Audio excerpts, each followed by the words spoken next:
Grace Sullivan had never imagined she would ever set foot in a place like the Blackwood estate, let alone work there. The mansion rose like a dark fortress in the heart of Chicago. Gray stone walls, a wrought iron gate 3 meters high, security cameras everywhere, men in black suits standing at every corner, motionless as statues. She took the nanny job because the pay was 5 times what she could earn anywhere else, and she needed it desperately. Her first day passed in a frightening silence. Most of the people in the house avoided looking at her, as if she were an invisible ghost. The housekeeper, Maggie Chen, led her through each long, endless corridor. Her voice kept low, as though she were afraid someone might hear. Rule number 1, Maggie said. Never look the master directly in the eyes. Rule number 2, never ask about the past. Rule number 3, she stopped, swallowing. If you hear gunshots, keep working as if nothing happened. Grace felt a chill run straight down her spine. Around 8 o'clock that evening, she caught sight of him for the first time. He moved like a shadow through the hallway. Tall, fast, completely silent. He did not glance at her for even a second. One heavy footstep sounded, once. Then he vanished into the darkness at the far end of the corridor. Marcus Blackwood, Maggie said when Grace asked, her voice trembling. That's the master. She lowered her voice to a whisper. The king of the dark. No one speaks to him unless he speaks first, and he rarely does. Grace heard the rumors quickly. He was known to be cold to the point of cruelty, controlling everything, and never forgiving a single mistake. Some said he once shot a traitor dead right at the dinner table. Others whispered that his wife died under mysterious circumstances, and a few reckless souls even dared to wonder whether he himself was the cause. And every night, Grace noticed the same thing. Around 9 o'clock, Marcus Blackwood would make a round through the entire mansion.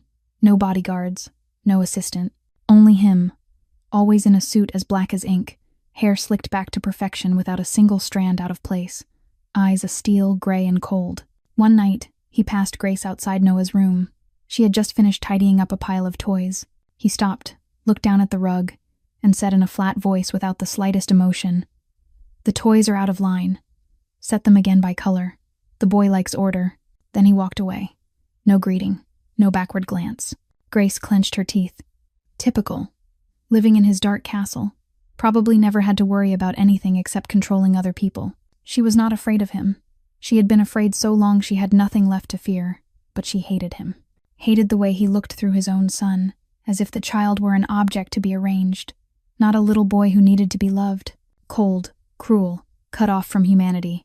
A monster wearing the shape of a man. She understood him now. Then everything changed. One Saturday afternoon, Grace had no choice. She had to take Noah with her to Street Mary's orphanage, where she quietly went to read to the children every weekend. No one at the mansion knew about this secret of hers, and she wanted it to stay that way. "Listen, Noah," she said as they walked through the orphanage gate. "We'll only be here for a little while, all right? I need to do something." Noah did not answer. The 6-year-old boy was as silent as ever, his wide eyes watching her with a guarded look. He had not spoken a single word to her since the day she arrived at the mansion. Inside the orphanage, Grace became someone else entirely. She let her hair fall loose, pulled on a soft sweater, and sat right down on the floor in the middle of the children. She read in a warm, gentle voice. She laughed when the children laughed. She let them climb into her lap as if she were the mother of them all. Noah stood in the corner of the room, watching. For the first time, his gaze was not empty. Then, suddenly, a little girl ran up and threw her arms around Grace. Miss Grace, today you'll read The Little Mermaid. Okay. You promised. You really did." Grace smiled, the first real smile Noah had seen since she came to the mansion. Not a polite, practiced smile, a true one, bright enough to light up her whole face and make her look like a completely different person. Noah stepped closer, then closer again, and for the first time in many months, the boy opened his mouth. "My mom used to read The Little Mermaid, too." Grace froze. Her heart seemed to stop. She turned to look at Noah and saw tears gathering in the boy's eyes. But before she could say anything, a dark figure appeared in the doorway. Marcus Blackwood stood there. He had been watching them. Grace braced herself for anything, being yelled at, being fired, being threatened. She stood up, her heart pounding, ready for the monster's fury. But what happened next was something she could not believe her own eyes. Noah ran to his father. The child who had not spoken, had not smiled for months, ran straight over and wrapped his arms around Marcus's leg. "Dad, Miss Grace is like Mom." Marcus stiffened. For a moment, the face that was always cold as ice cracked. His gray eyes looked down at his son, then lifted to Grace. And she saw something she had never seen in this man. Not anger, not contempt, but pain, deep and lonely down to the bone. He looked at her standing among the children, hair loose, eyes still wet from the story she had just read. And in that moment, everything Grace thought she knew about him fell apart. She had no words. And for the first time, she wondered, not who he was in the darkness, but who he was when no one was watching. If this story touches your heart, don't forget to press like to support the channel. Please share it with the people you love, because sometimes a story can change an entire day. And subscribe to the channel now so you don't miss the next moving stories. On the drive back to the estate, no one said a word. Marcus sat in the front seat beside the driver, his back straight as a wall, his gray eyes staring through the windshield into the Chicago night. Grace sat in the back with Noah, the boy having fallen asleep on her shoulder at some point, his breathing steady and peaceful. She did not dare to move, partly for fear of waking Noah, and partly for fear of breaking the silence that pressed down inside the car like a judgment not yet spoken. She waited. She waited for shouting. She waited for the order to fire her. She waited for anything other than this silence. But Marcus said nothing. He only sat there, still as a stone statue, and Grace could not read anything from that rigid line of his neck. When the car stopped at the mansion gate, Marcus got out first. He stood waiting while Grace lifted Noah from the car, the boy still fast asleep, his head slumped against her shoulder. For a brief moment, their eyes met under the pale yellow light of the portico. Grace thought she would see anger, or at least irritation, but no. Those gray eyes only looked at her, then dropped to Noah, curled in her arms, and something passed over Marcus's face. So quickly that Grace was not even sure she had not imagined it. Then he turned away and walked into the house without saying a word. Grace stood there for a few more seconds, her heart still pounding, before Maggie appeared and led her inside. That night, after she put Noah into bed and tucked the blanket around him, Grace could not sleep. She lay on the narrow bed in the servants' quarters, staring at the ceiling, her mind spinning with hundreds of questions that had no answers. Why had he been there? Why had he followed them? And most of all, why had he not thrown her out? Around 2 a.m, Grace got up for water. She moved lightly down the hall, trying not to make a sound. But when she passed Noah's room, she stopped short. Marcus was there, right in front of his son's door, one hand resting on the wooden panel, his head slightly bowed. He did not go in. He only stood there, unmoving, as if an invisible wall separated him from the child who belonged to him. Grace held her breath, stepping back, hiding herself in the shadows. She did not know how long she stood there. Maybe 5 minutes, maybe 10, but Marcus did not shift. At last he let out a sigh, heavy as if he carried the whole world on his shoulders, then turned and walked away. Grace waited until the sound of his footsteps faded before she dared to breathe again. She did not understand what she had just witnessed, but her heart ached in a strange way. The next morning, when Grace came down to the kitchen, Maggie was already waiting with a cup of hot tea. The housekeeper looked at her with an expression completely different from usual. No longer wary or distant, but curious and a little stunned. "You know," Maggie said, her voice dropping, "last night was the first time the boy has spoken since Lady Isabella died." Grace's hand stilled on the teacup. She had heard the whispers before, but hearing the cold reality from Maggie made the tragedy feel heavy and undeniable. "So his wife passed away," she whispered, her heart aching as she realized the depth of the tragedy. Maggie nodded slowly. "Isabella Blackwood. She died giving birth to Noah." Maggie nodded slowly. "Isabella Blackwood. She died giving birth to Noah. 6 years now." She paused, her aged eyes fixed on some faraway place. "Since that day, the boy has not spoken to anyone. Not to the master, not to the nannies, not to anyone, until yesterday." Grace set the cup down, her hands trembling slightly. She remembered Noah's small voice. She remembered the sentence that had frozen everything. "Miss Grace is like Mom." And she remembered Marcus's eyes in that moment. Eyes that were no longer cold steel, but a deep sea full of storms and grief. "The master won't dismiss you," Maggie said, as if she could read Grace's thoughts. "At least not yet." The housekeeper stood, carrying the half-finished cup toward the sink. "But you should be careful. He is not a bad man, but he is not a good man anymore, either. Pain has turned him into something in between." Grace did not answer. She only sat there, watching the steam rise from the tea, and wondered what she had stepped into. In the days that followed, Grace began to notice small changes inside the Blackwood estate. Not loud changes, not anything obvious, but subtle shifts, like a light breeze slipping through a crack in the door. The first thing she noticed was that Marcus started coming home earlier. Before, according to Maggie, the master rarely appeared before midnight. Now, around 7 o'clock each evening, Grace would hear the familiar engine sound out in the courtyard. He did not go to Noah's room right away, and he did not speak to anyone. He went straight to his office, but the door no longer stayed tightly shut the way it used to. And sometimes, when Grace was playing with Noah in the living room, she could feel eyes on her. She did not turn her head, but she knew. She knew that somewhere in the hallway shadows, Marcus was standing there, watching. He did not step in. He did not join them. He only stood there, like a silent ghost guarding something he did not dare to touch. Then the things began to appear. One morning, Grace woke up to find a neat stack of brand new children's books placed outside Noah's door. No note, no explanation. The next day it was a set of high-end wooden building blocks. The week after that, a large brown teddy bear with glossy black eyes. Grace asked Maggie. The housekeeper only shook her head and smiled, mysterious as ever. But Grace knew where the gifts were coming from. She knew because once, passing Marcus's office at midnight, she saw him sitting at his computer, the screen displaying a website that sold children's toys. The king of the dark of Chicago, the man who made an entire city tremble, quietly choosing a teddy bear for his son at 2 a.m. That image made it impossible for Grace to keep hating him. Noah changed too. He no longer kept himself tucked into a corner.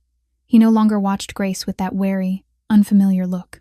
He began to speak more, though he was still timid. Short little phrases at first, then slowly. Longer stories about the characters in his books, about last night's dream, about a sparrow he had seen outside the window. And most importantly, Noah began to laugh. That clear, bright laughter rang through the cold mansion like a miracle. The first time Grace heard it, she nearly cried, and she was not the only one affected. One evening, while Grace was reading to Noah in the living room, she heard footsteps stop just outside the door. She did not turn. She kept reading in a steady voice, but from the corner of her eye, she saw Marcus's shadow on the wall, unmoving. He stood there through the entire story. He did not come in. He did not leave. He only stood there and listened. When the story ended, and Noah had fallen asleep in Grace's lap, she gently laid the boy down on the sofa and stepped into the hallway. Marcus was no longer there, but she knew he had left only seconds before. That night, Grace lay in bed thinking about the mysterious man. She remembered the way he stood outside Noah's door every night. She remembered the nameless gifts. She remembered that silent shadow beyond the living room. And suddenly, she understood. Marcus was not cold toward his son. He was afraid. Afraid to come close and cause harm. Afraid to love and lose again. Afraid that hands stained with blood did not deserve to touch anything so bright and pure. He loved Noah in his own way, from a distance, in the dark, like a silent bodyguard who never dared to step into the light. Grace closed her eyes, and for the first time since she came here, she felt her heart soften toward the man she had once called a monster. Maybe Maggie was right. He was not a bad man, and he was no longer a good man, either. He was only a broken father, trying to love in the only way he still knew how. The nightmare came on the 3rd night of the 4th week. Grace was sinking into sleep when darkness began to spiral around her, dragging her down into a familiar abyss she had been trying to outrun for 3 years. In the dream, she saw Emma. Her daughter lay on a hospital bed. IV lines wrapped around tiny arms, pale lips struggling to form a smile. "Mom, I am so sleepy." Grace wanted to scream. She wanted to tell her child not to sleep, not to close her eyes, but she could not make a sound. She could only stand there, helpless, watching those small eyes slowly shut. "Emma, Emma, my baby." Grace jolted upright, drenched in sweat, her daughter's name still echoing through the dark room. Her heart hammered out of rhythm, her breathing ragged, as if she had just run a marathon. It took her a few seconds to realize where she was.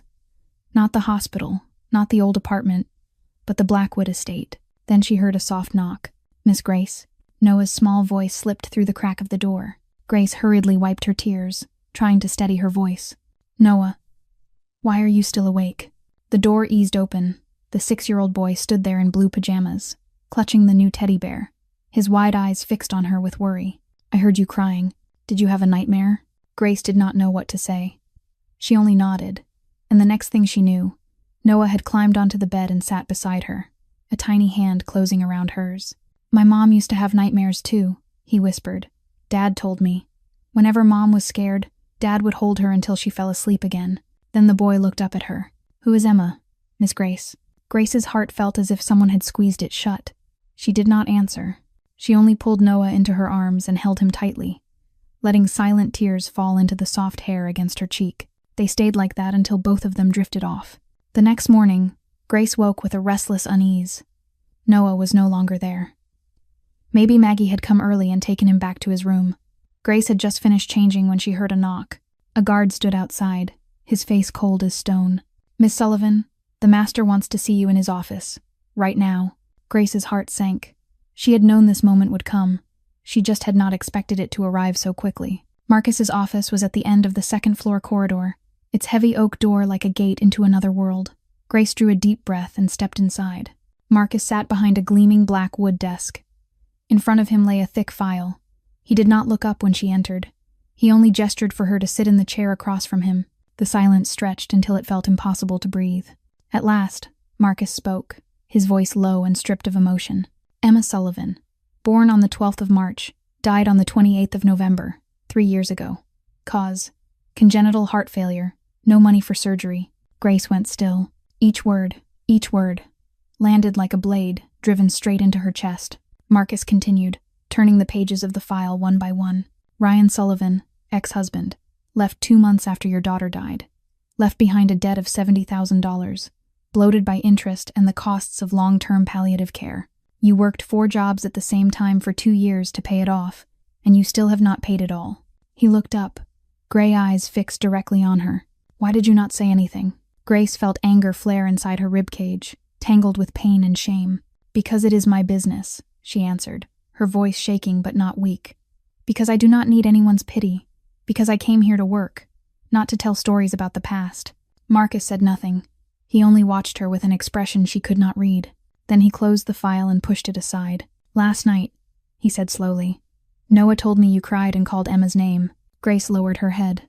She did not want him to see how red her eyes were. "I did not investigate you to judge you," Marcus continued, his tone softening slightly, though it still kept its distance. "I investigated because Noah has started to care about you, and I needed to know who was standing beside my son." He rose and walked to the window, his back to her. "Now I know. You are not a threat. You are only a mother who has lost her child, like—" He stopped, leaving the sentence unfinished. But Grace understood. Like he was a father who had lost his wife. 2 shattered hearts, existing under the same roof. The silence in the office stretched like a taut wire, so tight it felt ready to snap. Marcus still stood with his back to the window, his shadow cast against Chicago's ashen sky. Grace sat there, her hands clenched in the fabric of her blouse, her heart beating in heavy, measured blows. She did not know what pushed her to speak. Maybe it was the exhaustion of carrying everything alone for too long. Maybe it was Noah's eyes the night before. Or maybe it was simply this. She needed to say it out loud. She needed someone to listen, no matter who that someone was. "Emma was only 3 years old," Grace began, her voice small and far away, as if she were speaking to herself. "She was born with a heart problem. The doctor said she needed surgery. One surgery that could save her life. But the cost was $20,000, and the insurance would not cover it." She stopped, swallowing back the pain rising in her throat. "I ran everywhere. I borrowed. I begged. I knocked on the doors of every charity I could find. Ryan, my husband at the time, he said we should accept our fate. He said maybe this was God's will." Grace's voice trembled, but she did not stop. "I would not accept it. I worked 4 jobs. I slept 4 hours a night. I sold everything I could sell. But the money kept flowing out like water. The hospital bills every day. The medicine. The tests. I had not gathered enough money when—" She could not go on. Tears were already sliding down her cheeks. I held her in the hospital when she stopped breathing. She looked at me and said, "Mom, I am so sleepy." Then she closed her eyes, and she never opened them again. Marcus did not turn around, but Grace saw his shoulders go rigid, his hand tightening at his side. "After the funeral," she continued, her voice now hollow, "Ryan left. He said he could not look at me without thinking of Emma. He left the debt behind and disappeared. I do not blame him. I could not look in the mirror without thinking of her either." The room sank back into silence. Grace wiped her tears with the back of her hand, feeling as drained as if she had crossed a desert. She waited for Marcus to say something. Anything. Cold, indifferent. She was ready for all of it. But what he said next was something she had not prepared for at all. "My wife died giving birth to Noah." Marcus's voice was low and broken, nothing like his usual chill. He still did not turn, as if he could not bear to let her see his face right now. Isabella. The pregnancy was difficult from the beginning. The doctors advised absolute rest. But I was busy. He stopped, drew a deep breath. The night she went into labor, I was on the other side of the city, working. Work I thought was more important than anything else. A bitter laugh escaped him, but there was no humor in it. When I got to the hospital, she was gone. Noah survived, but Isabella did not. The last thing she did was bring our son into the world, and I was not even there to hold her hand. Marcus finally turned, and Grace saw something she had never seen on this man's face. Pain, pure and brutal. Those gray eyes were no longer steel cold, but wet with tears and full of storm. 6 years, he said, his voice catching. 6 years I have not been able to look into my son's eyes without remembering her. Noah has his mother's eyes. Every time I look at him, I see Isabella looking back at me, asking me why I was not there. He sat down in the chair across from Grace, and the distance between them was no longer the distance between a master and an employee. It was only two human beings, two shattered hearts, sitting together in the wreckage of what they had lost. You go to the orphanage every week, Marcus said, more gently. Why? Grace looked down at her hands. Because I could not save my own child, but I can make other children smile. That is how I keep living. Marcus nodded slowly, as if he finally understood. And in that moment, in the cold office of the Blackwood estate, two strangers looked at each other for the first time as what they truly were. Not the king of the dark and the poor nanny, only Marcus and Grace, two lonely people, trying to find their way back from the darkness. After that conversation in the office, something between them changed. Not in any loud or obvious way, but like an invisible thread being tied back together between two strangers, fragile, yet undeniably real. Marcus no longer avoided them like a shadow. He began to appear at dinner time, sitting at the head of the table, while Grace and Noah sat on the other side. They did not talk much, only short questions about the day, about the meal, about the book Noah was reading, but it was already so much more than the icy silence that had filled the house before. One evening, Grace was reading to Noah in the living room as usual, when she heard familiar footsteps stop at the doorway. She did not turn her head, but Noah did. The boy's eyes brightened when he saw his father standing there. Dad, come in here and listen to Miss Grace read. Marcus hesitated. Grace could feel his awkwardness without even looking, like a wild animal standing at a threshold, wanting to step inside but not knowing whether it would be welcomed. Dad is busy, sweetheart, Marcus said, his voice slightly rough. Not busy, Noah insisted. He hopped off the sofa, ran over, took his father's hand, and tugged. Dad, sit here. Miss Grace is at the best part. Grace finally turned around. Her eyes met Marcus's, and she gave him a gentle nod. That was all he needed. Marcus let his son pull him into the room. He sat down in the armchair across from the sofa, his back stiff, both hands resting on his thighs like a well-behaved student. Noah climbed back onto the sofa, but instead of sitting beside Grace as he always did, the boy looked back and forth between the two adults and made a decision. He took Grace's hand, then ran to take Marcus's hand, trying to guide them both onto the long sofa. I want to sit in the middle. Dad sits on this side. Miss Grace sits on the other. Marcus looked at Grace, open confusion on his face, and she almost laughed at the expression. The king of the dark of Chicago, the man who terrified the entire underworld, stood there, frozen, not knowing what to do in the face of a 6-year-old's demand. In the end, they both sat down. Noah took the middle exactly as he wanted, hugging his teddy bear and resting his head on Grace's shoulder. Grace went on reading, her voice soft and steady, but she could feel Marcus beside her, the warmth of his body, the faint, comforting scent of deep wood cologne. A few pages in, Noah suddenly lifted his head. Dad, you read. Marcus blinked. What? You read this page. Then Miss Grace reads the next one. Then you read again. It is more fun that way. Grace held the book out to Marcus, trying to hide her smile. He took it as if it were a bomb, staring at the lines with a lost, uncertain look. Then he began to read. Marcus's voice was low and slightly unsteady, clearly unused to this. He read slowly, hesitating, sometimes pronouncing even the simplest words wrong. Noah giggled. Dad, you said it wrong. It is wizard, not wizarb. Marcus's face reddened, something Grace had not believed was even possible. Dad has not read in a long time. It is okay, Dad. Miss Grace says things wrong sometimes too. Grace pretended to be offended. Hey, I do not say things wrong. Yes, you do. The other day you said prince like it was prince. All three of them laughed, and in that moment, Grace realized something strange. The room did not feel cold anymore. The warm yellow light, Noah's clear laughter, and even Marcus was smiling. A small smile, almost impossible to see, but real.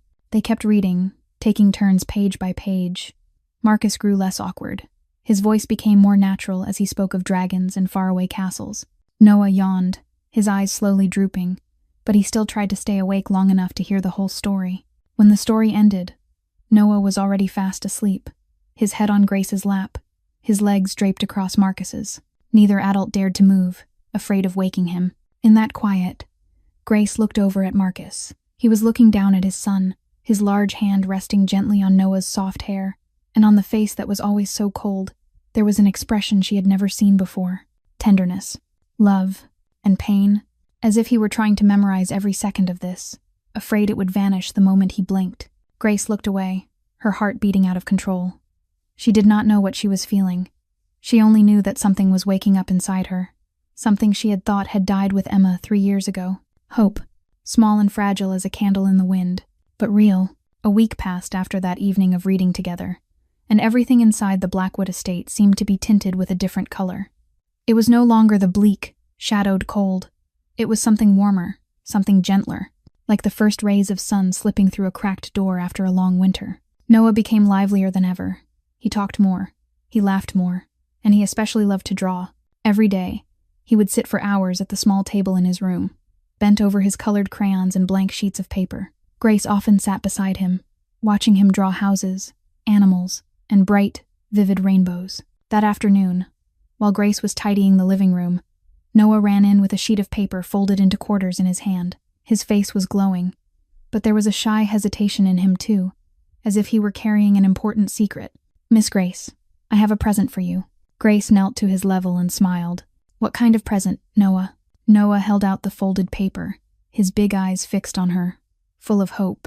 "I drew it for you. It took me 2 days." Grace took the paper and slowly unfolded it, and her heart seemed to stop. It was a crayon drawing, the lines wobbly in the way children's lines always are, yet carefully made. In the center were 3 people holding hands: a tall man in black with black hair, a woman with brown hair in a blue dress, and between them, a small boy with a huge, toothy grin. Underneath, in Noah's still unsteady handwriting, it read, "Dad, Miss Grace, and me." But that was not what made Grace's throat tighten. It was the upper right corner of the picture. There, Noah had drawn a white cloud, and on the cloud was a small girl with angel wings. Beside her, he had written, "Emma is in heaven. She is smiling." Grace could not breathe. The paper trembled in her hands as tears began to roll down her cheeks. She tried to say something, but her throat felt squeezed shut. "Are you crying, Miss Grace?" Noah reached up anxiously, touching her face. "Did I draw it badly? I am sorry." "No," Grace whispered, pulling him into her arms and holding him tight. "No, it is beautiful. The most beautiful thing I have ever seen." She cried without sound, holding Noah as if he were the only lifeline in a vast sea. How did this child know about Emma? How did he know that this was what she needed most? A 6-year-old, with nothing but a pure heart, had seen straight through the pain she had hidden for years, and found a way to heal it in his own way. "I think," Noah murmured into her shoulder, "Emma and my mom are playing together in heaven, so she is not lonely. My mom will take care of her." Grace broke into sobs. She stopped trying to hold it back, letting years of gathered tears pour out like a river bursting its banks. And in that moment, she did not realize someone was standing in the doorway. Marcus stood there, motionless as stone. He had seen everything. From the moment Noah offered the drawing, to the moment Grace cried, to his son's words about Isabella and Emma in heaven. His face was white, his gray eyes trembling with an emotion so fierce he could not control it. When Grace looked up, their eyes met for a single moment. She saw something in those eyes: pain, fear, and something else she did not dare to name. Then Marcus turned and walked away, his steps quick and urgent, as if he were running from himself. Grace wanted to call after him, but she did not know what to say. She only sat there, holding Noah, and watched the back of that man disappear into the hallway shadows. That night, Grace could not sleep. She lay in bed with Noah's drawing resting on her chest, staring up at the ceiling. Around 2 a.m, she heard sounds from Marcus's office, footsteps pacing back and forth, a cup setting down on a table, a heavy sigh pushing through the wall. She lay there listening all night, and the sounds did not stop until 4 in the morning, when they finally fell silent. Grace did not know what Marcus had been doing in that room for so many hours, but she understood that Noah's drawing had not only reached her heart, it had torn open wounds Marcus believed had healed long ago, and sometimes you have to bleed one more time before a wound can truly be healed. The next morning, Marcus did not appear at breakfast. Maggie said the master had urgent business and had left early. Grace did not ask for more, but she could sense that something was wrong. The air inside the mansion suddenly grew heavy. The guards moved more often. Their eyes were sharper, more alert, and Maggie kept glancing out the windows, worry written plainly across her face. In a private meeting room in the basement of the estate, Marcus faced Victor Romano, the most trusted man at his side for 15 years. Victor was a middle-aged man with salt and pepper hair and eyes as sharp as knives, the one who had helped Marcus build his empire from the earliest days. Now Victor's face was tight with strain, the lines on his forehead seeming deeper than usual. "Moretti is watching you," Victor said bluntly, without any detours.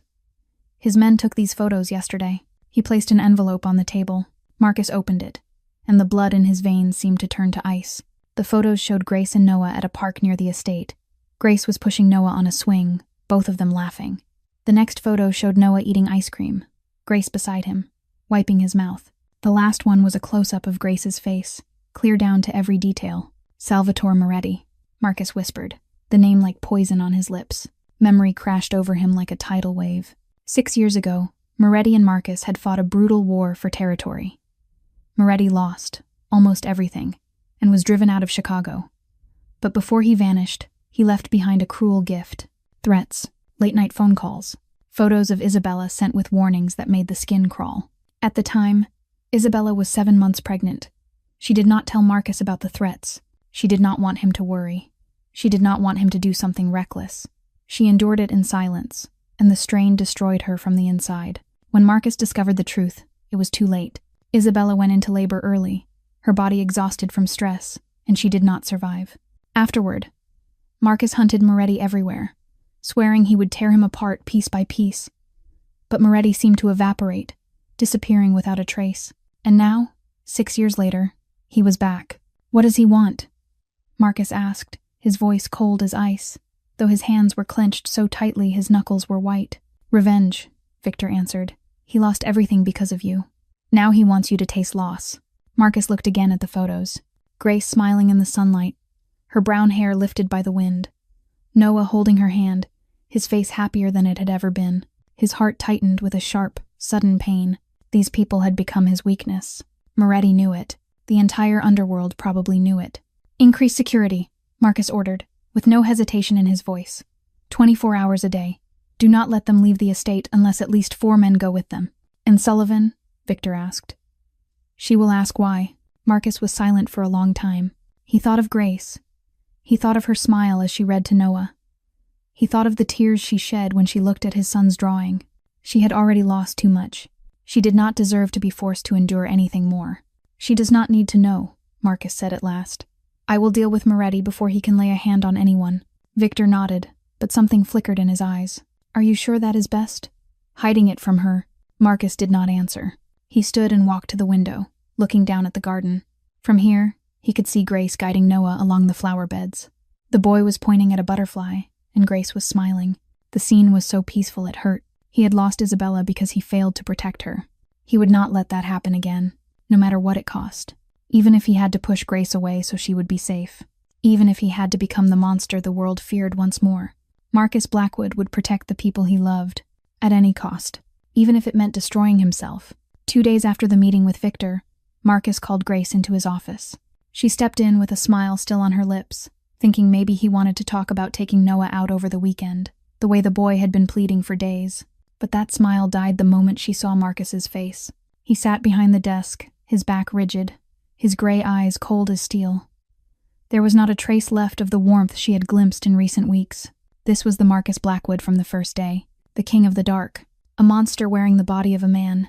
"Sit down," he said, his voice flat, stripped of feeling. Grace sat in the chair across from him, her heart beginning to race. Something was wrong. She could feel it in the air, in the way Marcus would not meet her eyes, in the heavy silence spreading through the room. "You are fired," Marcus said, each word dropping like a cold stone. "Effective immediately. For a second, Grace thought she had misheard. She blinked, her mouth open, but no sound came out. It took a few seconds before she found her voice again. "What?" "You heard me," Marcus replied, still not looking at her. "Your belongings will be packed and sent to the address you provided. 3 months of pay will be transferred to your account as severance." Grace shot to her feet, the chair scraping against the wooden floor. "Why? What did I do wrong? Noah is doing so well. He has started talking. He has started laughing. There is no we here." Marcus cut in, his voice sharp as a blade. For the first time, he lifted his gaze to her, and his eyes were so empty Grace felt as if she were staring at a wall. "You are an employee. I hired you, and now you are no longer necessary." Not necessary. Grace could not believe what she was hearing. After everything that happened, after the night's reading together, after Noah's drawing, after what you told me about Isabella. She saw Marcus flinch at the name of his wife, but only for a fraction of a second before his face returned to that cold, emotionless mask. "That was a mistake," he said. "I should not have said those things to you, and you should not think they meant anything." Each sentence struck Grace like a knife. Her eyes burned, but she would not let herself cry. Not in front of him. Not now. "And Noah?" she asked, her voice trembling even as she tried to hold it steady. "Have you thought about him? He is only just beginning to open up. You cannot." "Noah is my son," Marcus cut in, his tone hard. "I know what is best for him. And what is best right now is for you to leave." Grace stood there, looking at the man she thought she had started to understand, but maybe she had been wrong from the beginning. Maybe the King of the Dark had never changed. Maybe those warm moments had only been an illusion, and this was who he truly was. "I understand," she said at last, her voice just as cold. "Mr. Blackwood." She chose the most distant form of address she could, and she saw Marcus's jaw tighten for a brief moment, but he said nothing. "I will go," Grace continued, lifting her chin even as her heart broke apart. "But I want to say goodbye to Noah." "No, you cannot." "I can," Marcus cut in, rising to his feet and turning his back to her, facing the window. "The car is waiting for you at the gate. Maggie will see you out. We have nothing more to say." Grace wanted to scream in his face, to smash something, to demand why, but she did nothing. She only looked at that rigid back one last time, then turned and walked out of the room. The door closed behind her with a soft click, but to Grace, it sounded like thunder, like the sound of a world collapsing. Maggie waited for Grace out in the hallway, the housekeeper's eyes red and full of helplessness. She did not say anything. She only handed Grace a small bag with a few personal things Grace had left in her room. Noah's drawing was folded neatly and placed on top. "I am sorry, child," Maggie whispered, her voice thick. "I do not know what is happening, but I know this is not what he wants." Grace did not answer. She only took the bag, pressed it to her chest as if she were holding a piece of her own heart, and walked on. When she passed Noah's room, she stopped. The door was shut tight, and from inside came the sound of the boy reading to himself, his voice clear and innocent. He did not know. Not yet. Grace lifted her hand, wanting to knock, wanting to say goodbye, wanting to hold him one last time. But her hand stopped in midair. Marcus had said no, and she did not want to make things harder for Noah. She lowered her hand, swallowed back her tears, and kept walking. At the gate, Grace did not look back.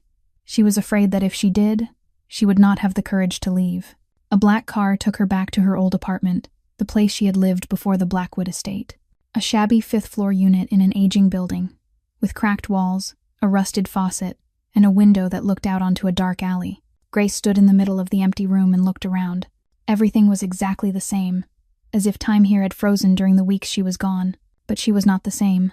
She had changed, and now she had to return to the starting point, as if nothing had happened. She sat down on the worn-out bed, opened the bag, and took out Noah's drawing.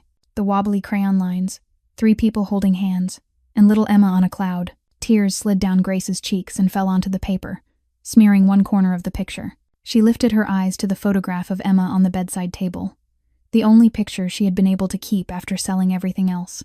Her daughter smiled in the photo, eyes clear as 2 drops of autumn water. "I am sorry, Emma," Grace whispered. "I lost one more person again." She hugged the drawing to her chest, curled up on the bed, and cried until she had no tears left. At the same time, inside the Blackwood estate, a wail tore through the silence. Noah stood outside Grace's door, pounding his hands against the wood, tears streaming down his cheeks. Miss Grace, where are you?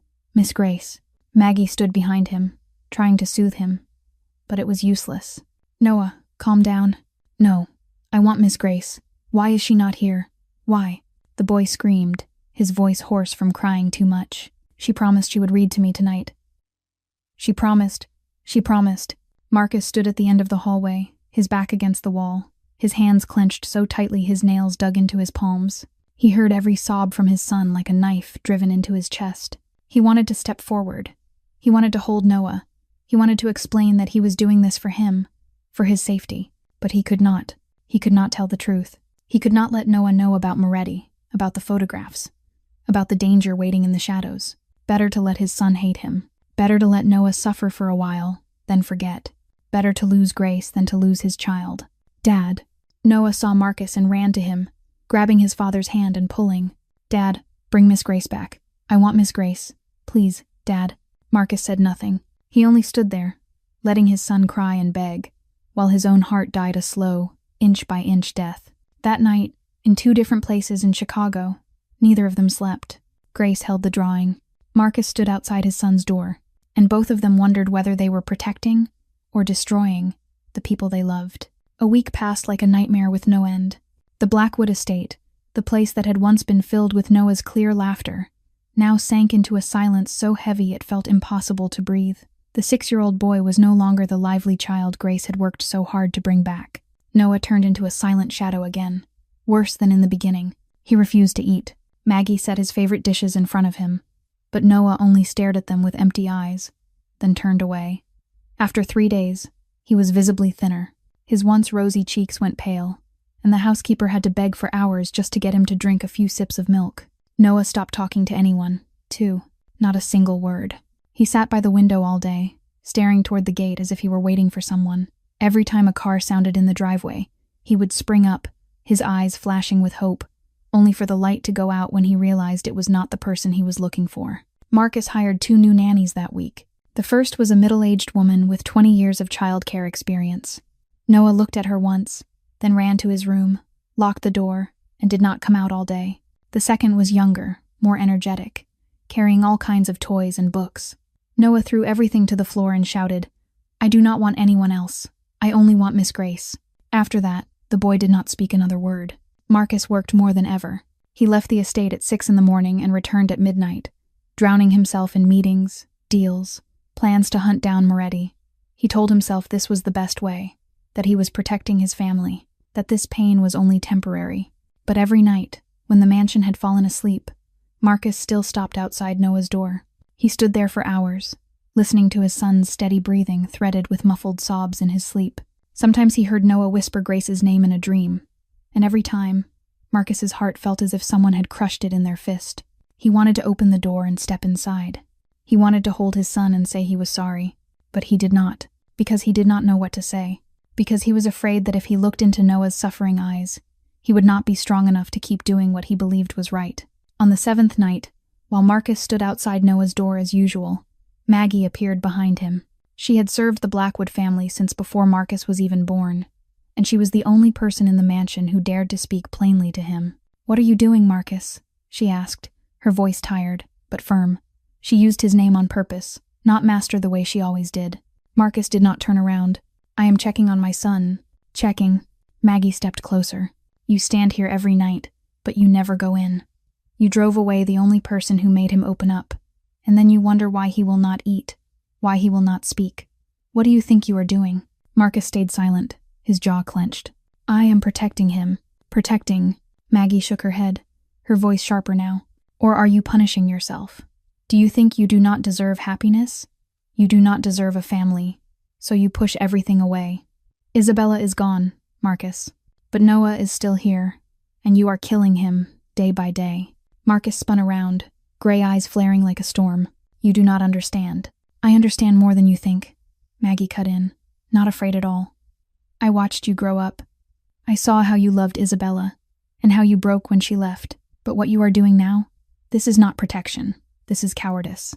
She turned and walked away, leaving Marcus standing alone in the dark hallway, with a question echoing inside him that he did not dare to answer. The next morning, after Marcus had left the estate, Noah slipped out of his room and went to find Maggie. It was the first time in an entire week that the boy had reached out to anyone on his own. The housekeeper nearly cried when she saw him standing in the kitchen doorway, his face pale, but his eyes bright with something that looked like determination. "Mrs. Maggie," Noah said, his voice hoarse from not being used for so many days. "Can you help me send a letter to Miss Grace?" Maggie knelt to his eye level, her heart tightening. "You are writing a letter to Miss Grace." Noah nodded and held out a sheet of paper folded neatly. "I do not know her address. But you do, right? You know everything." The housekeeper looked at the paper in the child's hand, then into those hopeful eyes. She knew Marcus would be furious if he found out, but she also knew there were things more important than obeying the master. "All right," she said softly. "I will send it for you." That afternoon, Grace was sitting in her shabby apartment, staring out the gray window, when a knock came at the door. She opened it and saw a man in a black suit standing there, his cold, familiar face like all the men who worked for Blackwood. She thought they had come to threaten her, or warn her about something, but the man only handed her an envelope and turned away without a word. Grace closed the door and stared at the envelope in her hand. There was no sender name, only her name, written in a child's messy handwriting. Her heart began to race as she opened it. Inside was a sheet of paper folded into quarters, and the moment she unfolded it, tears surged up at once. "Dear Miss Grace," the letter began, each word written carefully, even though there were still many spelling mistakes. "I am not mad at you. I know you did not want to go. I am mad at Dad. Dad made you leave, and he did not tell me why. But I think Dad is very sad too. Every night Dad stands outside my door. Dad does not know I am still awake. I hear Dad say sorry every night. Dad cries too, Miss Grace. I did not know Dad can cry. I miss you so much. I miss the stories you read. I miss you smiling. I miss all three of us sitting on the sofa. Can you come back? Not because of me. Because of all three of us. I think Dad needs you. And I need you too. Noah. P.S. I still keep the picture I drew for you. I drew another one too. This time it has my mom and little Emma too. They are smiling on a cloud and looking down at us." Grace read the letter again and again, more times than she could count. Her tears fell onto the paper, blurring a few words, but she did not care. She could only think of Noah, a 6-year-old boy who had lost his mother, alone inside that cold mansion. And she thought of Marcus, the man who stood outside his son's door every night, whispering apologies no one was meant to hear. Crying tears he did not want anyone to see. Now she understood. Marcus had not driven her away out of cruelty or coldness. He had driven her away out of fear. Fear of something she did not yet know. Fear so strong he would destroy his own happiness with his own hands. Grace stood up, wiped her tears, and looked into the mirror. She had lost Emma because she had not had enough strength to fight. She would not let that happen again. Not this time. This time, she would not give up. She would go back to the Blackwood estate, and she would demand answers. The next afternoon, the Chicago sky was a dull gray, and dark clouds gathered like an omen of a coming storm. Grace stood before the iron gate of the Blackwood estate, looking up at the mansion rising like a black fortress in the thin rain that had just begun to fall. She carried no umbrella. She wore no raincoat, only a light jacket, and a fierce resolve burning in her chest. The guard at the gate recognized her at once. He lifted a phone, said something into it, then shook his head and motioned for her to leave. Grace did not move. She only stood there, staring straight into the security camera she knew Marcus could see. And she waited. The rain grew heavier. Each drop was cold as stone as it struck her face, soaked through her jacket, seeped into her skin. An hour passed. Then 2. The guard changed shifts. The new one looked at her with confusion, but said nothing. Maybe they had been ordered not to intervene. Grace began to shiver. Her lips went pale with the cold, but she did not give up. She thought of Noah, of his letter, of the nights he listened to his father crying. She thought of Emma, of the last days in the hospital, of the promise she had sworn in silence at her daughter's bedside, that she would never give up again. She would stand here until Marcus faced her, even if she had to stand all night, even if she collapsed right at his gate. 3 hours after she arrived, when night had already fallen and the rain had turned into a storm, the iron gate slowly opened. Grace stepped inside, her legs unsteady from standing so long, her clothes soaked through and clinging to her body. She walked the stone path to the front door, where Maggie stood waiting, face tight with worry, a dry towel in her hands. But Grace walked straight past her. She did not stop. She did not speak. She knew exactly where she had to go. She pushed open Marcus's office door without knocking. He stood by the window, his back to her, staring out into the rain. When he heard the door, he did not turn. "You are stubborn," Marcus said, his voice tired. "Standing out in the rain for 3 hours. Do you want to die of pneumonia?" "I want answers," Grace said, her voice trembling with cold but never weak. "I deserve to know why you fired me." Marcus finally turned. His gray eyes swept over her, standing there, drenched, shaking, but chin lifted, eyes refusing to bend. Something flickered across his face. Perhaps admiration, perhaps pain, perhaps both. "I told you already," he said, forcing his voice cold again. "You are no longer necessary." Lying, Grace stepped closer, leaving wet footprints on the expensive carpet. "You are lying, and you know it. I can see it in your eyes, even now. You do not know anything about me. I know you stand outside Noah's door every night," Grace said, and she saw Marcus flinch as if he had been punched in the gut. "I know you say sorry when you think no one can hear. I know you are running from something, and you think pushing me away will solve it. You do not understand," Marcus ground out, turning away. "You cannot understand. Then explain it so I can," Grace nearly shouted. "I lost my daughter, Marcus. I held her in my arms when she stopped breathing. I know what suffering is. I know what guilt is. I know what it is to want to die with them and still have to keep living. Do not tell me I do not understand." The room fell into silence. Only the rain screaming at the windows, only the harsh breathing of both of them. Grace went on, her voice softer now, but still unshakable. "You think you are protecting Noah by sending me away, but you are killing him. He does not eat. He does not speak. He does not laugh. You call that protection. You do not know Moretti," Marcus burst out, his voice like the growl of an animal backed into a corner. "You do not know what he has done." Grace stood still, waiting, and finally, the wall Marcus had built for 6 years began to crumble. "Isabella died because of him," Marcus said, his voice breaking. "Moretti and I fought a war for territory 6 years ago. He lost. He lost everything, and he was driven out of Chicago. But before he left, he took revenge." Marcus sank into the chair, his head falling into his hands. "He threatened Isabella, sent photos of her, sent messages, called in the middle of the night. She was 7 months pregnant, and she hid it all from me. She did not want me worried. She did not want me to do something reckless." His voice tightened. "When I found out, it was too late. The stress destroyed her. Her body gave out. She went into labor early and she did not survive. And I was not even there. I was on the other side of the city. I was doing my damned work." Marcus looked up, eyes red, fixed on Grace. "Now Moretti is back. He is watching you. Watching Noah. He has photos of you in the park. He wants me to taste loss again." He stood, stepping closer, his voice in pain, as if it were being torn out of him piece by piece. "I cannot let that happen. I cannot lose anyone else. So I had to push you away. I had to." "You had to run," Grace cut in, her voice gentle, but firm, "like you have been running for 6 years. She stepped closer, lifted her hand to his cheek, making him look into her eyes. "But running did not save Isabella, and it will not save Noah or me, either. You want to protect us. Then fight. Do not push us away. Let us stand beside you." Marcus looked into the green eyes burning in front of him, and for the first time in 6 years, he did not feel alone. That night, after Maggie led Grace away to change into dry clothes and rest in a guest room, Marcus summoned an emergency meeting. Victor Romano arrived within 20 minutes, along with 4 of the most trusted associates in Marcus's empire. They sat around the long table in the basement meeting room, yellow light falling over, faces tight with tension and expectation. Marcus stood at the head of the table, spine straight, gray eyes bright with a kind of light Victor had not seen in 6 years. It was not the ruthless chill of the King of the Dark. It was the fire of a man who had finally found a reason to fight. "I have run long enough," Marcus said, his voice low, yet carrying through the room. "Moretti wants a war. He will have a war. But this time, I am not fighting for territory or money. I am fighting to protect my family." Victor nodded slowly, a brief smile touching his mouth. This was the Marcus Blackwood he had once known, the man who had built an empire from nothing, not the haunted shadow who had hidden inside the mansion for 6 years.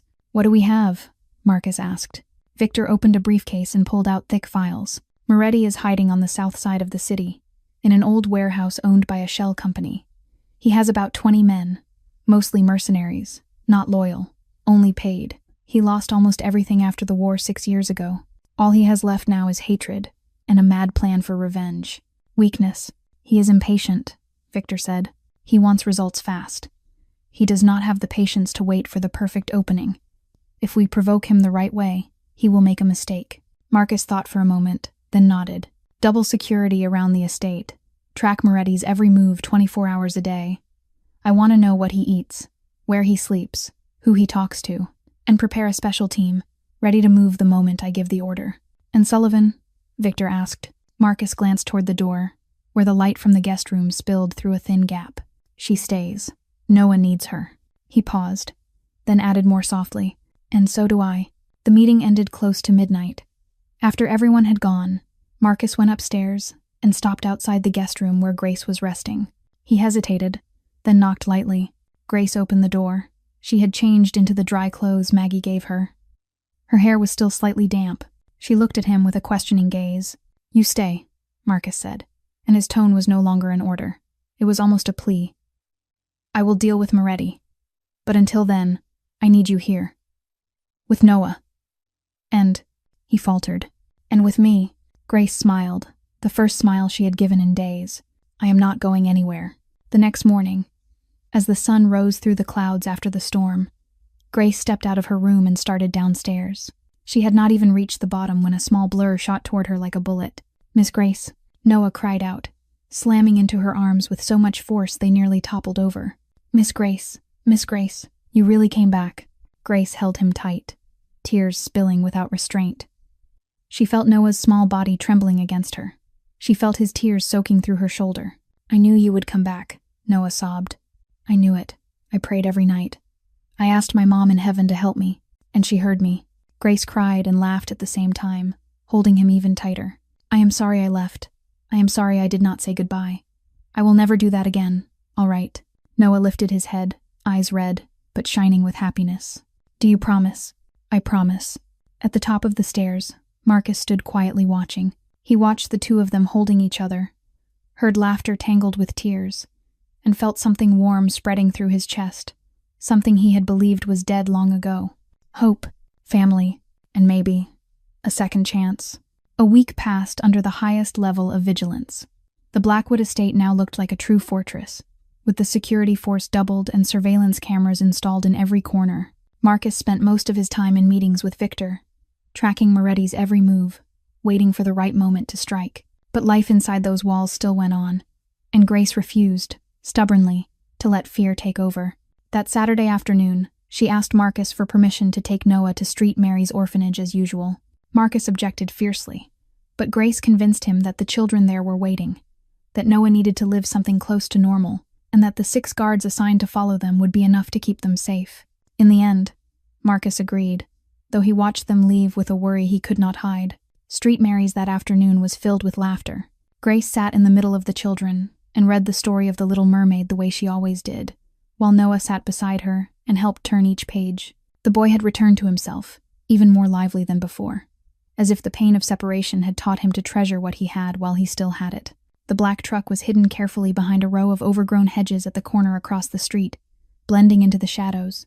Despite the guards' vigilance, Moretti's men had expertly exploited the building's structural blind spots, moving with the cold precision of mercenaries who had studied the estate's protocols for weeks. And when the first gunshot cracked through the peaceful air, everything dropped into chaos. Window glass exploded outward. Children screamed, feet pounded in every direction. Grace reacted on instinct. She lunged for Noah, wrapped him in her arms, and dragged him to the floor, using her own body as a shield. Marcus's security team drew their weapons and returned fire, but they were outnumbered. Moretti's men poured in through both the front and the back, at least 15 of them, carrying heavy weapons. "Find the kid," a voice roared through the gunfire. "Moretti wants the kid alive." Grace pulled Noah with her, crawling toward the corner of the room, where a large cabinet might serve as temporary cover. Her heart was hammering out of control, but she would not let herself panic. She had lost Emma because she had been powerless. She would not let Noah suffer the same fate. "Miss Grace," Noah whispered, his voice shaking. "I am scared." "It is okay," Grace said, forcing her voice to stay steady even as she was breaking apart inside. "I am here. I will protect you. Stay down and do not lift your head, all right." A loud blast went off nearby, and Grace felt pain rip through her left shoulder. She cried out, then immediately bit down on her lip to hold it in, refusing to make Noah even more afraid. Blood began to soak through her clothing, warm and slick. but she did not let go of him. She held him tighter, turning her body to cover every direction where a bullet might come from. "Miss Grace, you are hurt," Noah sobbed, trying to look at her shoulder. "It is okay," Grace said, her voice weaker now, but still firm. "Just a scratch. I am fine. Stay still." Time seemed to stop moving. Gunshots kept tearing the air, screams, shattering glass, running footsteps. Grace did not know how long it had been. Maybe a few minutes, maybe a whole century, but she only knew this. Hold Noah, hold him, and pray. Then she heard the roar of engines outside, the screech of hard brakes, and new gunfire. More of it. Stronger. Louder. She heard Victor shouting orders. She heard the synchronized footfalls of a unit that moved like trained steel. Reinforcements had arrived. The firefight lasted a few more minutes. Then slowly, the noise began to thin. The gunshots grew less frequent, replaced by voices calling out to one another, and the distant wail of ambulance sirens. Grace let out a breath she did not realize she had been holding, but she did not have the strength to sit up. Her shoulder burned, and her mind began to spin as blood loss made the world tilt. "Miss Grace," Noah cried out, panic rising as he saw her eyes slipping shut. "Miss Grace, do not sleep. Miss Grace." Victor ran to them, his face tight with alarm when he saw Grace on the floor, blood soaking through her clothing. "Call an ambulance. Now." In the chaos, Noah clung to Grace, tears streaming down his cheeks. He would not let go, even when the medics tried to pull him back. "Miss Grace is my mother," Noah screamed, his voice breaking apart. "She is my mother. Do not let my mother die. Please." Grace heard those words through a fog at the edge of consciousness. "Mother," the boy called her mother. A single tear slid down her cheek, and she tried to smile through the pain. "I am okay," she whispered, her trembling hand reaching for Noah's. "Mom is okay. Mom is not going anywhere." It was the first time she used the word mom for herself, and in that moment, in the middle of chaos and blood, Grace knew she had found what she thought she had lost forever. A child to love, a family to belong to. Marcus drove like a madman through the streets of Chicago, running red lights, ignoring every traffic rule. When Victor called with the news, he had been in the middle of an important meeting, but he stood up and bolted out without a word. Only one thought pounded through his head. Grace is hurt. Noah is in the hospital. History is repeating itself. When he burst into the emergency room, his face was white as paper, and a nurse ran after him, trying to stop him. But no one could stop Marcus Blackwood once he had decided. He shoved the hospital room door open and froze in the doorway. Grace lay on the bed, brown hair spread across a white pillow, her face pale, yet peaceful. White bandages wrapped her left shoulder, where the bullet had passed through. Beside the bed, Noah sat on a chair, both hands gripping Grace's hand, his eyes swollen from crying, refusing to leave her side for even a second. When he saw his father, Noah stood and ran to him. "Dad, Miss Grace got shot because she protected me. She... He could not finish the sentence. Tears spilled again. Marcus gathered his son into his arms, but his eyes stayed locked on Grace in the bed. Victor stood in the corner of the room. He stepped closer and spoke quietly. "She is okay." The bullet went through her shoulder. It did not hit an artery or bone. "The doctor says she will recover completely in a few weeks." Marcus nodded, but he did not feel relief. He only felt a tearing pain. The pain of almost losing someone important again, because of the life he had chosen. "Moretti," he asked, his voice rough. "Caught," Victor answered. He led the attack. He wanted to take Noah with his own hands.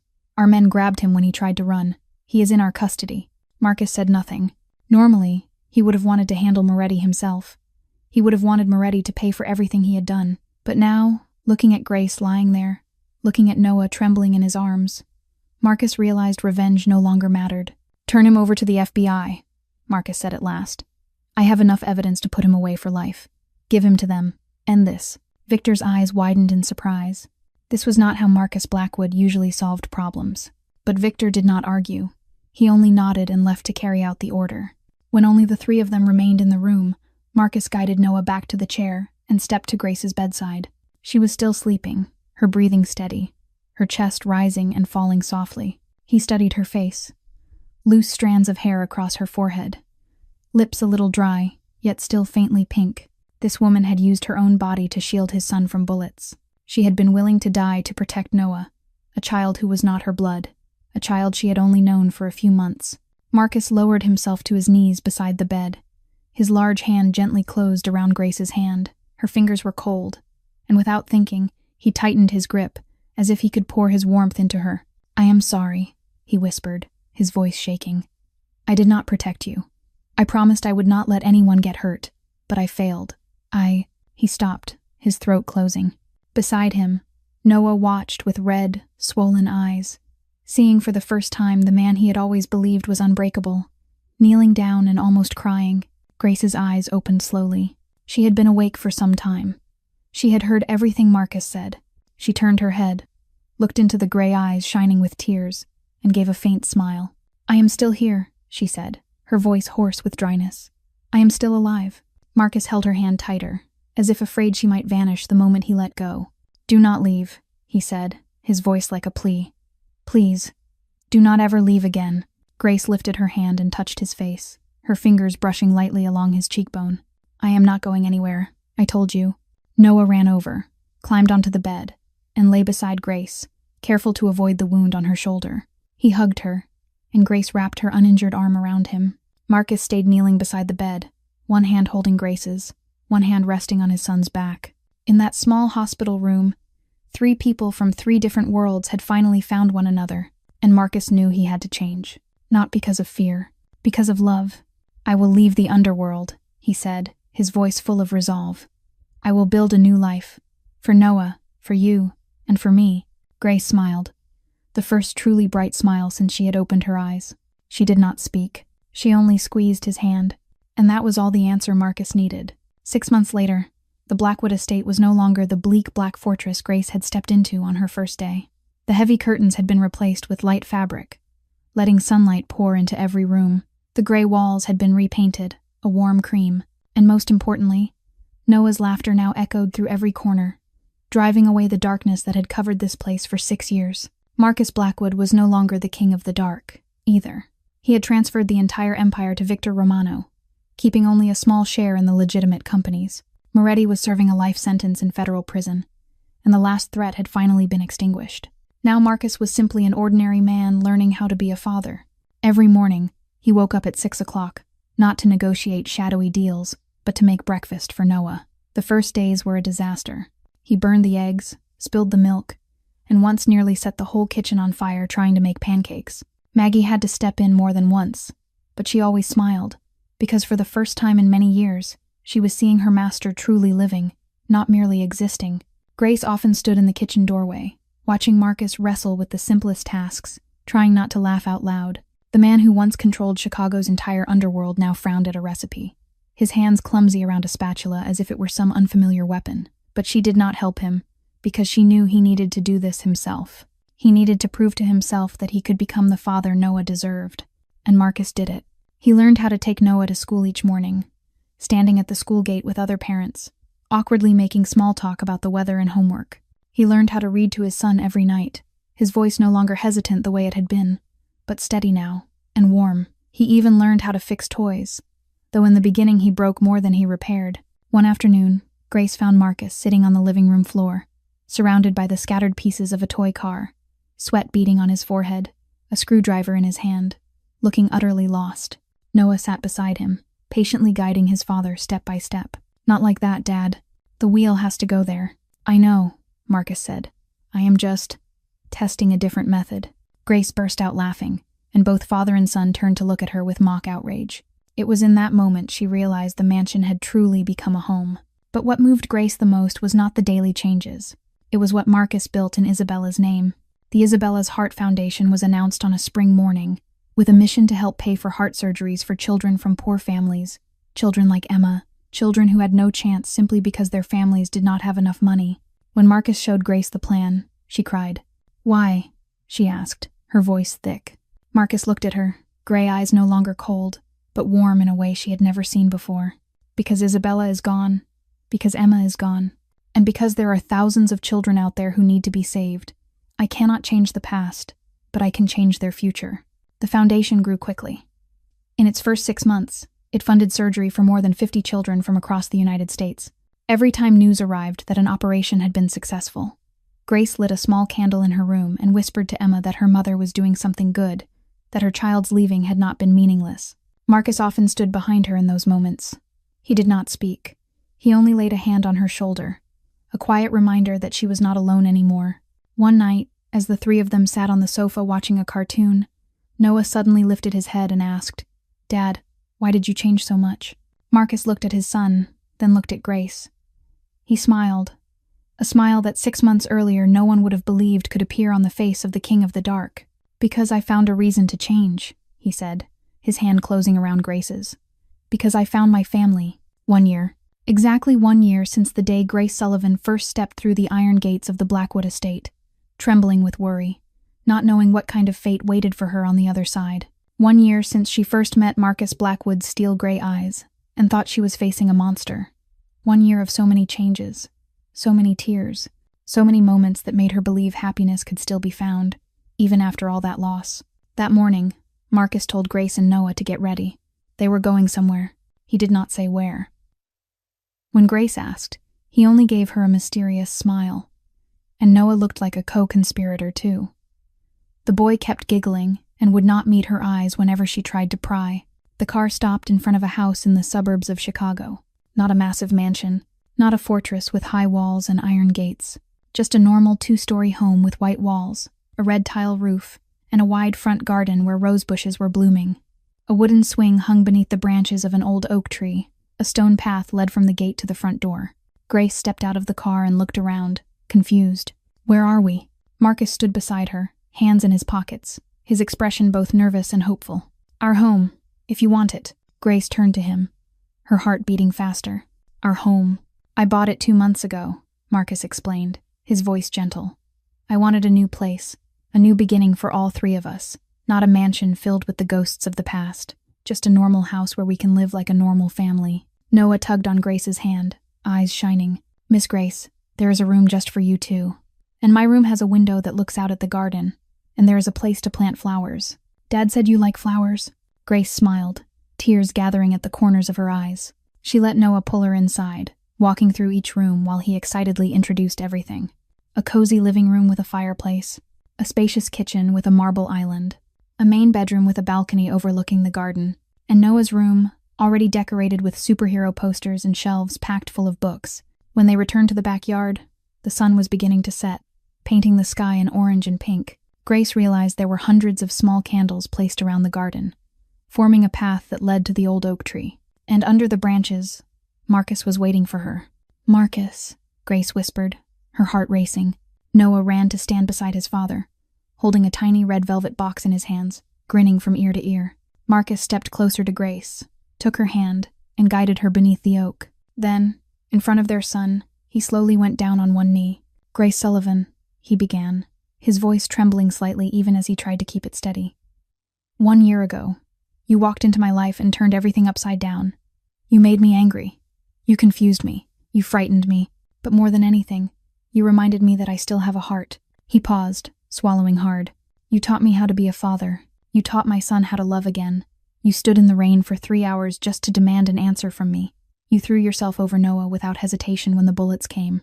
You are the bravest, most stubborn, and most beautiful woman I have ever known." Noah stepped forward and handed the velvet box to his father. Marcus opened it. Inside was a diamond ring, simple but elegant, sparkling under the candlelight. "I do not deserve you," Marcus said, his voice thick. "I know that. I have a dark past. I have hands that have done unforgivable things. But I promise, if you give me the chance, I will spend the rest of my life earning you." He looked up, and those gray eyes now gleamed as if they held an entire sky full of stars. "Grace, will you become our family? Not a nanny, not a girlfriend, but my wife, Noah's mother, our home," Grace cried. Tears streamed down her cheeks, but she smiled, the brightest smile Marcus had ever seen. "Yes," she whispered. "Yes. 1,000,000 times yes." Marcus rose, slipped the ring onto her finger, then pulled her into his arms. Noah jumped up too, wrapping his arms around both of them, shouting so loudly the whole neighborhood must have heard. Miss Grace said yes. She is really going to be my mom now. And in that small garden, beneath the flickering candlelight and the old oak tree, 3 broken pieces of 3 different lives finally fit together into one complete picture. The wedding was held on a late spring afternoon, not in a grand church or a luxury hotel, but right at St. Mary's Orphanage, where everything had begun. Grace had insisted on it, and Marcus did not object. He understood that this place held a special meaning for her. It was where she had found peace among the children. It was where Noah had first said she was like Mom.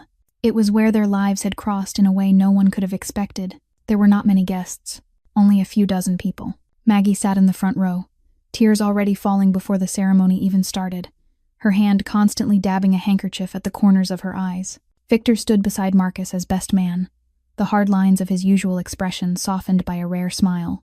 Father Thomas, the elderly priest who had watched Grace come here to read to the children for so many years, officiated the ceremony. And most importantly, the orphaned children filled the 2 back rows, eyes shining, eager as if they were watching a real fairy tale. Grace walked in wearing a simple white dress, holding a bouquet of wildflowers. Noah had picked himself from the garden of their new home. She did not need extravagance. She did not need diamonds or expensive lace. She only needed the familiar faces looking at her, and the man waiting for her at the end of the aisle, his gray eyes shimmering as if they held the whole sky. Noah walked beside her, carrying out the duty of leading her to his father. The boy wore a tiny suit, his hair neatly combed, walking with solemn pride, like a young knight escorting a princess. When they reached the front, Noah placed Grace's hand into Marcus's hand, then spoke loud enough for the whole room to hear. "Dad, you have to promise you will take really good care of Mom Grace." Everyone laughed, and Marcus nodded with complete seriousness. "I promise." The vows were not long, but every word carried weight. Grace spoke first, her voice trembling slightly, yet steady with conviction. "I promise I will love you both.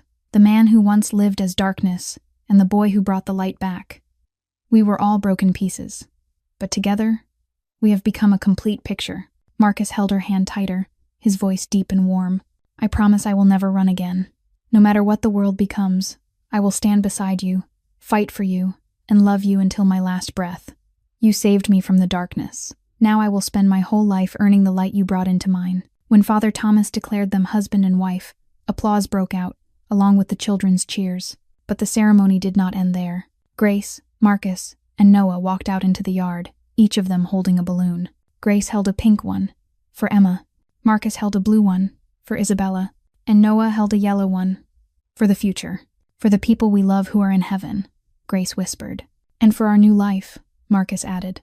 All 3 of them let go. The 3 balloons rose into the air, blending into the blue of the sky, as if the 2 mothers in heaven were receiving a greeting from those left behind. Noah waved up at them and shouted, "Mom Isabella, little Emma, we are so happy. You be happy too." Grace cried. Marcus held her, and the orphaned children around them clapped and cheered, as if they, too, were being healed by this love story. 3 years after the wedding, the small house in the Chicago suburbs had become a true home. The rose bushes in the garden had grown as tall as Noah's shoulders. The wooden swing beneath the oak tree had worn smooth from being used every day, and the sound of children's laughter no longer belonged to only one child, but to 2. Noah was 9 now, taller, lively, with the same commanding presence as his father, yet still carrying the soft, expressive eyes of his mother that Marcus had once found so hard to look at. He was no longer the silent boy who used to sit by the window and stare into empty space. Now he was a mischievous kid who loved reading, loved drawing, and most of all, loved being a big brother. His little sister, Hope, was 2, the living proof of Marcus and Grace's love. She had her mother's brown hair, clear green eyes, and a bright laugh like wind chimes whenever her brother played peekaboo. The name Hope, meaning hope, had been chosen by Noah himself, "Because she is the hope of our whole family," the boy had said when his sister was born. That night, like every other night, the family gathered on the large sofa in the living room. The fireplace crackled. Warm firelight danced on the walls. Grace sat in the middle. Hope lay snug in her mother's arms, eyes heavy with sleep but still fighting to stay awake for the story. Noah sat on the right, leaning into his mother's shoulder, one hand holding the book he had been reading. Marcus sat on the left, his arm around his wife, looking at his family with an expression that no one, 6 years earlier, would have believed could ever appear on the face of the King of the Dark. Grace read in her familiar gentle voice, the voice she had used to heal so many hearts, from the orphaned children at Street Mary's to the silent boy Noah had once been. Hope fell asleep halfway through, her breathing even and peaceful. Noah began to yawn too, eyelids drooping, but he still tried to protest. "Keep reading, Mom. I am not asleep." Grace smiled and kissed his forehead. "I will read more tomorrow. Now you have to sleep." Marcus lifted Hope into his arms, while Grace led Noah upstairs. When both children were sleeping soundly, they returned to the living room and sat together in front of the fire. Outside, rain began to fall, tapping softly on the roof like a lullaby. Marcus looked at his wife, then around the room, where family photos covered the walls. Their wedding picture, Noah on his first day of school, Hope as a newborn, and on the mantel, 2 special photos stood side by side, Isabella smiling in sunlight, and Emma, with the angel wings Noah had drawn onto her picture. Who would have thought, Marcus whispered, his voice full of feeling, that a man once called a devil, who lived in darkness, who believed he did not deserve love, could be this happy. Grace took his hand and rested her head on his shoulder. Because you are not a devil. You were only a broken heart waiting to be healed. Marcus kissed her hair. And you healed me. They sat in silence, listening to the rain, feeling the warmth of the fire and the warmth of love. Outside, the Chicago night sky was still dark, but inside this small house, the light had never gone out, because they had found one another, because they had built a family from broken pieces, and because at last, after all the darkness, they had found their own light. The story of Marcus and Grace had come to an end, but the message it left behind would echo on. This is a story about healing, about how no matter how much you have lost, no matter how dark the past has been, there is always a chance to begin again. This is a story about love, not the perfect love from fairy tales, but real love between people who have fallen, suffered, and once believed they had nothing left to give. And this is a story about family, about how family is not only those who share your blood, but those who choose to love one another, choose to stay, choose to face the storm together. If this story touched your heart, please press the like button and share it with the people you love. Subscribe to our channel and turn on notifications so you do not miss touching stories every day. We would truly love to know how you felt about this story. Have you ever faced moments you thought you could not survive and still found light? Do you believe love can heal every wound? Share your thoughts in the comments below. We read every comment, and we truly hope to hear the stories of your heart. We wish everyone watching this video good health, a happy life, and days filled with peace. Thank you for being with us. Goodbye, and see you again in the next stories.